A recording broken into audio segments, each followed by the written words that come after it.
네, 경제 현안들에 대해서 깊지만 쉽게 전해드리는 경제 라이브입니다. 오늘 먼저 함께 하실 분들 소개하겠습니다. 이정환 한양대 금융경제학과 교수, 최상미 이화여대 경영학부 교수 모셨습니다. 안녕하세요. 안녕하십니까.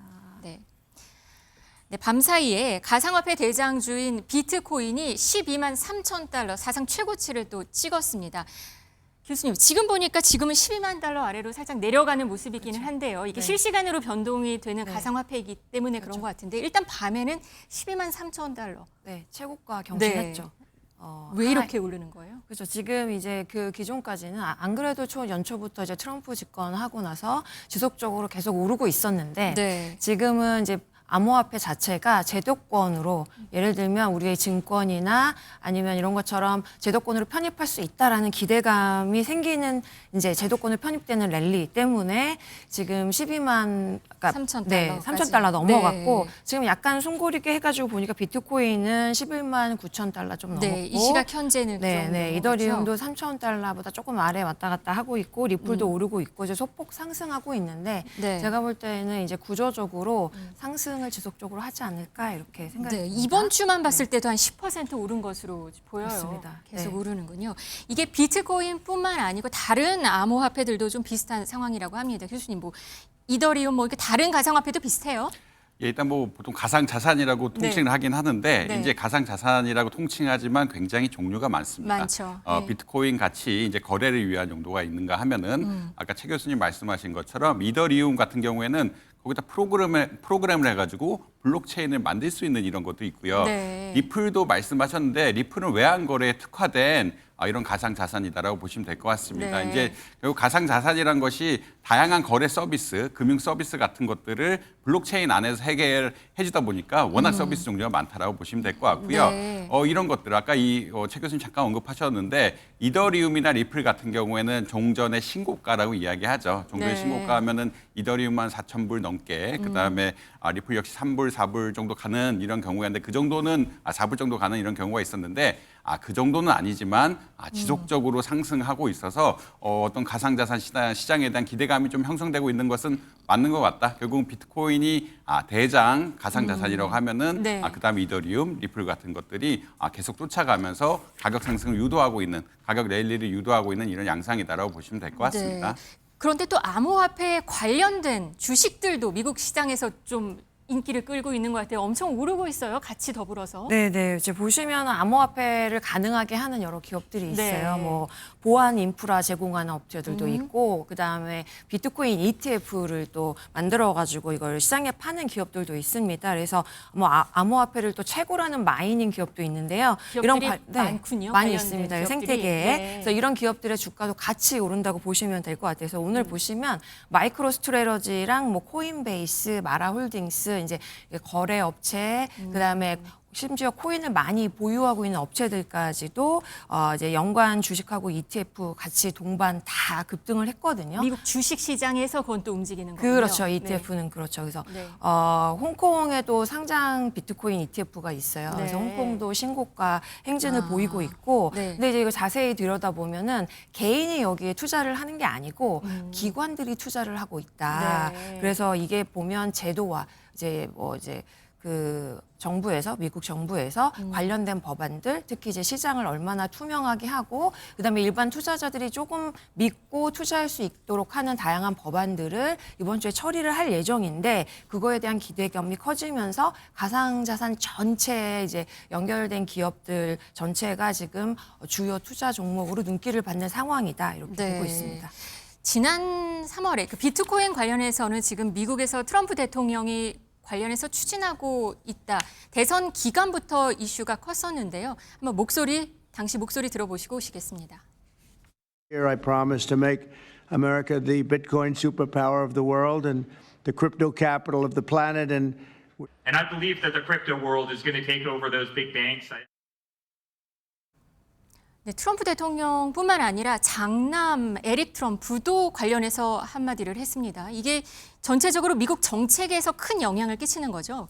아무래도 이제 트럼프 대통령이 친 크립토 정책을 피겠다라는 얘기는 네. 2기 행정부에 굉장히 강조를 하고 있습니다. 네. 사실 1기 행정부에서는 이 크립토에 대해서 약간의 좀 부정적인 견해를 보였는데 2기 행정부부터는 트럼프 어떤 경제 정책, 특히나 트럼프 정책을 피려고 그러면 국채를 많이 발행을 해야 되는데 네. 국채를 인수할 대상으로 스테이블 코인이라는 것을 그러니까 이따 나중에 조금 이야기가 더 나올 텐데 이런 것을 주도하면서 경제적으로 흔히 말하는 코인의 중요성을 강조한다. 가상자산의 중요성을 강조하고 있다라고 보시면 될 것 같고요.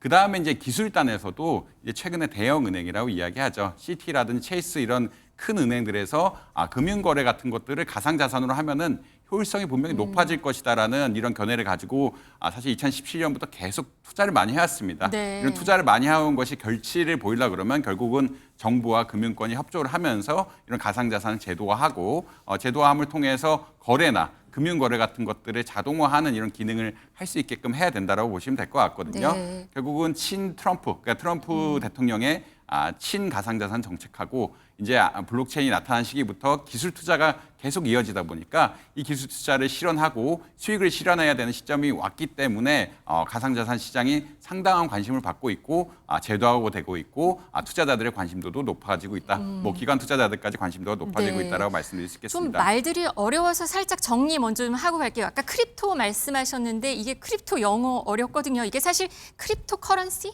뭐 이게 가상 화폐 얘기인 거죠? 그냥 크립토라는 게 뭔가요? 크립토라고 하면은 가상 자산인데 가상 자산이란 것은 기본적으로 거래를 기록하는 기술이라고 보시면 될 것 같고요. 네. 크립트하다는 거는 사실 뭘 새겨 넣다는 얘기죠.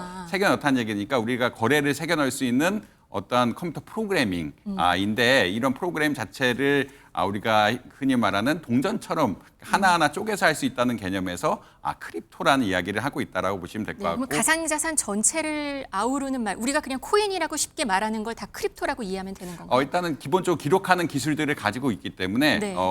크립토라고 이해하시면 됩니다. 그러니까 네. 가상자산의 근본은 우리가 거래를 기록한다는 개념이고 거래를 크립트하다는 건 새겨 넣는다는 얘기인데 네. 컴퓨터로 이런 모든 거래들을 추적할 수 있고 새겨 넣을 수 있는 어떤 거래의 수단 이런 거로 이해하시기 때문에 크립토라는 이야기가 계속 나오고 있다고 보시면 될 것 네. 같습니다. 지금 이번 주에 미국에서 이 크립토 위크라고 해서 이게 이제 법안을 처리한다고 들리고 있어요. 이래서 미국 시장에서 더 이 가상자산 시장에서 이 비트코인을 비롯해서 가상 화폐들이 뜬다. 이렇게 이해가 되거든요. 이 크립토 위크라는 거는 뭔가요?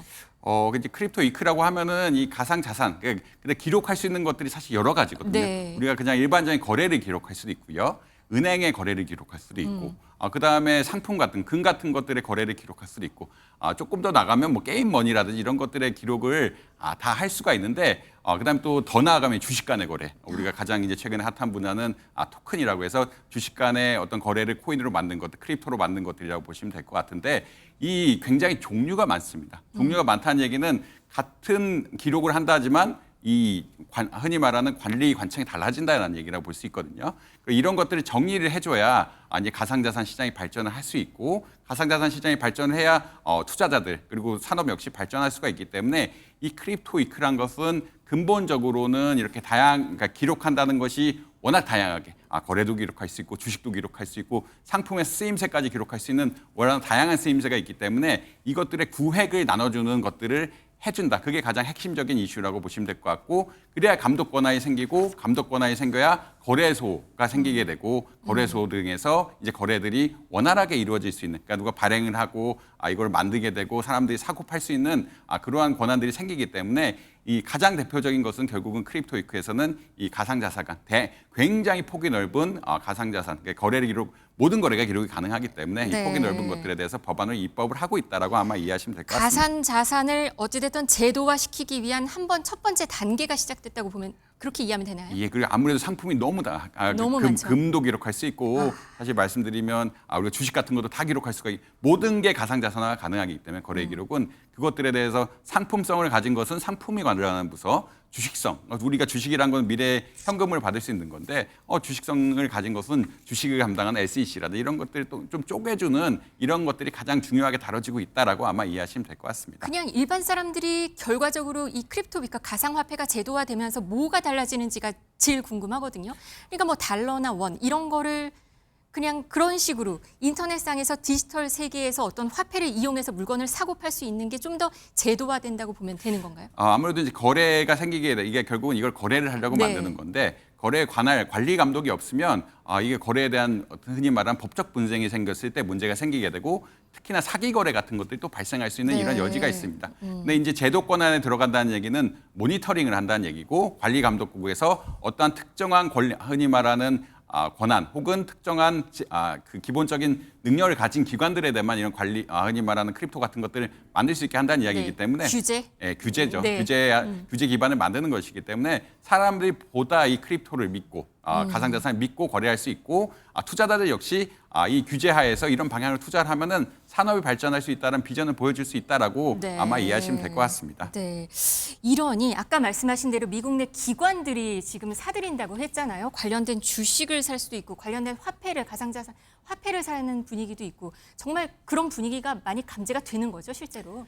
네, 보시면 그 블랙락 같은 경우가 그 비트코인 현물 ETF를 제일 많이 이제 첫 번째 내놨고 네. 그다음에 관련된 그 시장 규모도 크게 갖고 있는 그런 이제 투자 회사인데요. 그 블랙록이라는 게 세계 최대 그 자산 운용사라고 그렇죠. 알리는 잔양 그 운용사입니다. 회사 말하는 거죠. 네. 거기로 실제 지금 최근에 비트코인 그 사려는 주문이 한 70% 60% 이상 네. 몰리고 있다 이런 이제 그 보도가 나오는 걸 보면 이게 개인들 뿐만 아니고 기관들도 지금 말씀하신 제도와 그러니까 하원에서 이번 이 크립토 위크 동안에 말씀하신 주요 법안을 잘 처리해서 통과하게 되면 기업들은 이게 주요 자산 투자할 수 있는 자산으로 이해가 되고 규제 안에 있으니까 믿고 투자할 수 있는 환경이 되니까 이제 더 이제 밴드웨건 하는 거죠. 우리도 이제 사야 된다. 그래서 말씀하신 대로 기관들이 지속적으로 이제 일정 부분을 이제 리스크, 하이 리턴, 하이 리스크라는 측면에서 일정 부분을 보유하려는 움직임이 지금 나타나고 있다. 이렇게 보시면 사실 될 이게 것 같아요. 코인, 네. 비트코인이고 가상화폐 엄청나게 변동성이 크잖아요. 근데 네네. 이런 세계 최대 자산 운용사라고 하는 어떤 제도권에 있는 데서 이런 걸 사들이는 것도 문제가 없나요? 이유는 뭐냐면 말씀하셨듯이 원래 그 암호화폐라는 것 자체가 제도권에 편입되기 전에는 규제하는 대상이 명확하지 않기 때문에 사실 이렇게 투기성이 굉장히 컸습니다. 네. 그래서 변동성이 굉장히 커서 네. 이게 투자 자산으로 이게 명확한가 할 수 있는가 이런 의구심이 많이 있었는데 네. 지금 트럼프 행정부 들어오고 나서 또 저 세계적으로 이 그 블록체인 기반의 암호화폐가 다양한 방법으로 예를 들면 거래 비용도 축소시킬 수 있고 그다음에 더 그 금융 거래 편의성을 뭐 증대할 수 있다라는 여러 사례가 나오니까 관련해서 이제 그 제도화돼서 시장의 투명성하고 규제, 관한이 명확해지잖아요. 그러면 기업들은 믿고 투자하게 되니까 할 수 있게 되니까 말씀하셨던 그런 변동성도 많이 약해지게 될 거고 그다음에 또 하나 중요한 거는 이제 채굴 할 때 그 4년마다 주기가 오거든요. 그래서 채굴할 수 있는 양이 점점 반으로 줄어들어요. 그래서 반감기라고 부르는데 네. 그래서 이제 비트코인 같은 경우는 총량 채굴할 수 있는 총량이 계속 줄어들어서 줄어들어서. 제한적이니까 지금 투자를 해놓으면 이제 미래에는 또 오를 수도 있다. 이런 측면이 다 동시에 작용을 해서 네. 기업들도 투자를 하려고 한다고 실생활에서 이제 활발히 사용되는 그런 시기가 머지 않았다고 볼 수도 있을까요? 이제 금융시장에서 가장 빨리 사용된다라고 보시면 될 것 같고요. 가장 쉽게 생각할 수 있는 것이 주식 같은 거래입니다. 주식을 이제 가상자산화해서 흔히 말해서 우리가 기록을 컴퓨터 프로그래밍화해서 거래를 할 수 있는 이런 시점이 오는 게 아니냐라는 것들이 가장 빨리 오고 있다. 그러니까 네. 일반적으로 거래하는 주식이 흔히 말하는 이제 지금은 예탁 결정에 다 기록이 되어 있는데 그런 것들이 아니라 우리가 하나하나 쪼개가지고 가상자산을 거래할 수 있는 것들이 가장 시발점이 될 수 있다고 보시면 될 것 같고요. 네. 두 번째는 이 은행 거래, 은행의 예금 기록 같은 것들도 이제 흔히 말하는 은행 예금을 일종의 코인으로 바꿔가지고 코인 간의 거래를 통해서 다 기록을 하고 이거 보다 더 빨리 효율적으로 상대방 간 흔히 말하는 예금 이체를 한다든지 흔히 말하는 채권 거래 같은 것들 돈을 빌려준 것을 빨리 받는다든지 담보 거래 같은 것들을 할 수 있는다든지 이런 것들이 가장 먼저 이루어지지 않을까라고 생각을 하고 있습니다. 그리고 네. 그렇기 때문에 아까 말씀드린 것처럼 시티라든지 체이스은행 같은 전 세계 대규모 은행들이 이런 가상자산 기술에 대해서 굉장히 네. 투자를 많이 하고 있다고 보시면 될 것 같습니다. 네, 알겠습니다. 이제는 좀 현실 세계로 좀 돌아오도록 하겠습니다. 지금 우리나라에서는 고물가 전쟁입니다.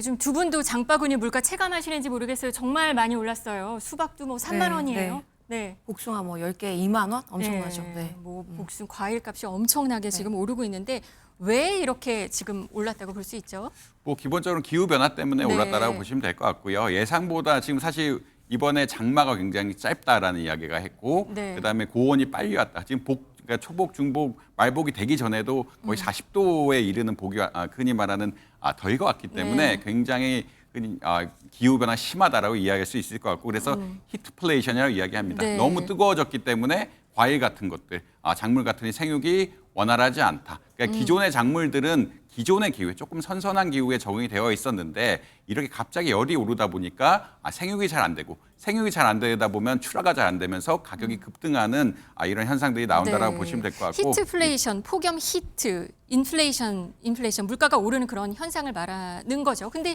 사실 이게 옛날부터 있었나라고 찾아봤더니 거의 신조어예요. 지금까 기상이변, 뭐 이상기후 때문에 이렇게 되는 거죠. 예, 이제 기후 변화라고 많이들 생각을 하고 있으니까 이상기변은 이상기후란 건 갑자기 한번 이렇게 일어나는 것인데 네. 이게 너무 점차 쌓인 건가요? 올라가고 네. 있다라고 보시면 될 것 같고 농담 삼아서 기후학자들이 올해가 가장 시원한 해다라고 이야기할 수 있을 정도로 흔히 말해서 이산화탄소 같은 것들이 많이 공기 중에 쌓이면서 네. 흔히 말하는 지구의 온난화가 심화되고 있다는 말씀 드릴 수 있을 것 같습니다. 네, 그럼 물가는 더 계속 오를 수 있겠네요. 아무래도 이제 지금처럼 영세하게 영농을 네. 하다 보면은 작물이 빨리 바뀔 수가 없는데 이게 네. 공장에서 과학적으로 한다라고 이야기하면은 기후가 달라질 바뀌면은 수 있고. 네.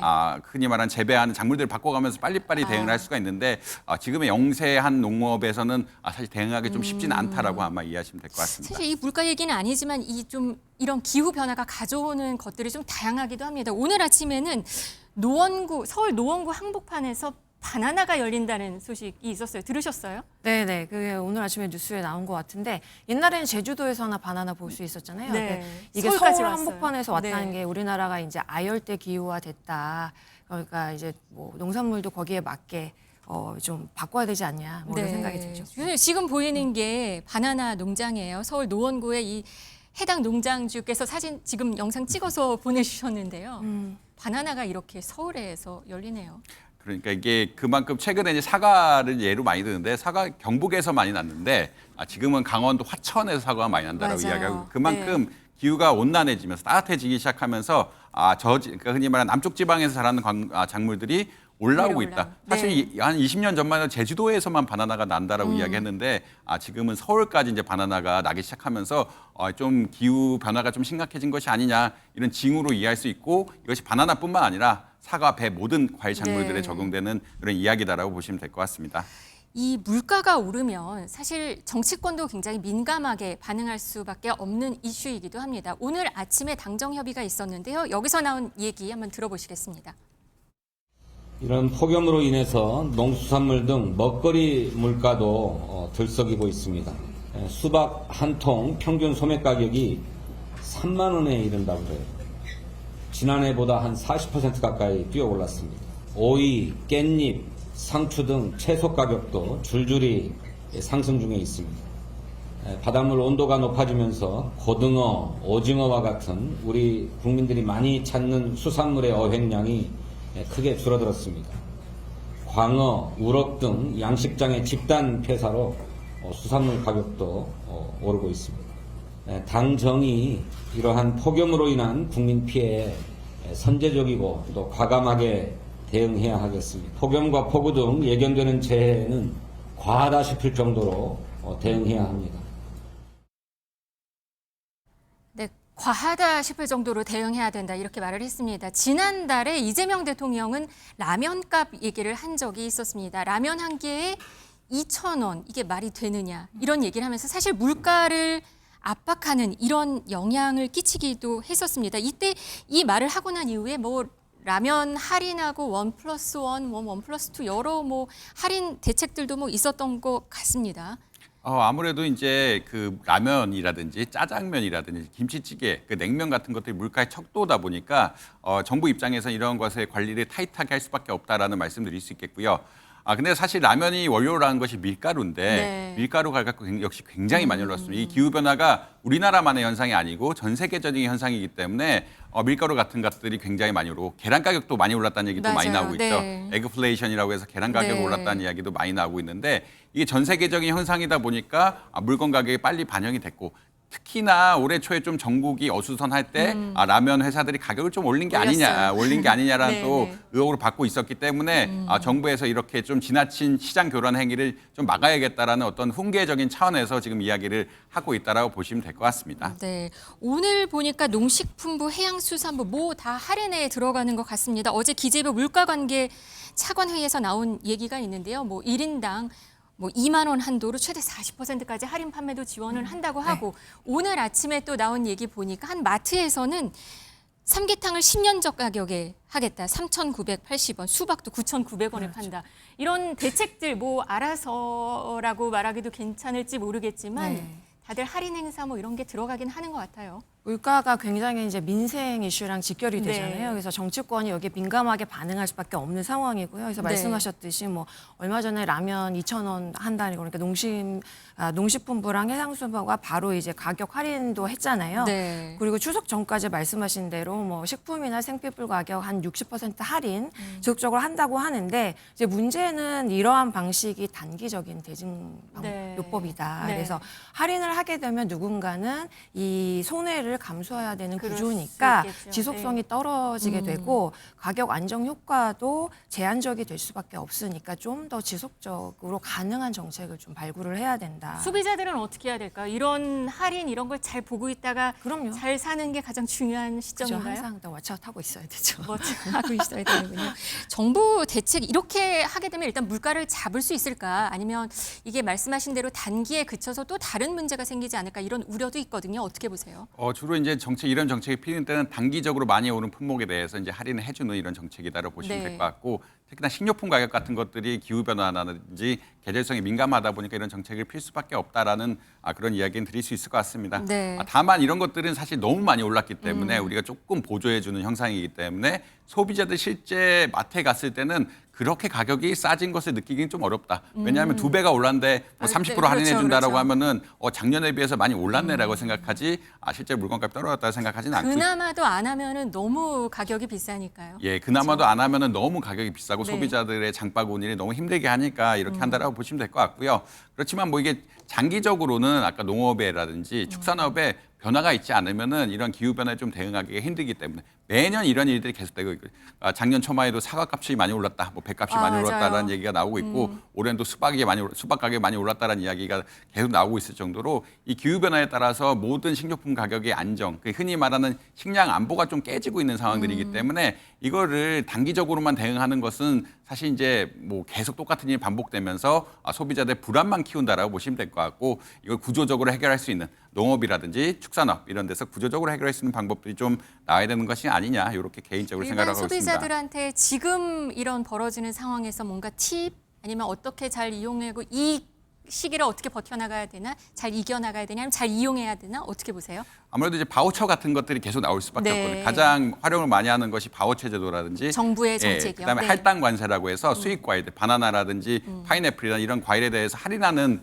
것들이 좀 제도를 많이 쓰고 있거든요. 네. 그게 이제 단기적으로 가장 효율적인 제도이기 때문에 바우처라든지 할인 상품들이 적절하게 많이 쓰시는 수밖에 없고 이제 가격이 이미 많이 올라갔기 때문에 그런 걸 네. 쓰고 있고 어쩔 수 없이 좀 대체제를 찾는 수밖에 없다. 할당 관세가 좀 떨어지게 되면은 흔히 말하는 대체 과일들, 파인애플이나 바나나 가격들은 좀 떨어질 수밖에 없기 때문에 네. 이런 쪽으로 조금 아쉽지만 소비를 옮겨가야 되는 이런 상황들이 발생할 수밖에 없을 것이다라는 이야기는 좀 드릴 수 있을 것 같습니다. 알겠습니다. 경제라이브 오늘은 물가 이야기까지 나눠봤습니다. 두 분 말씀 감사합니다.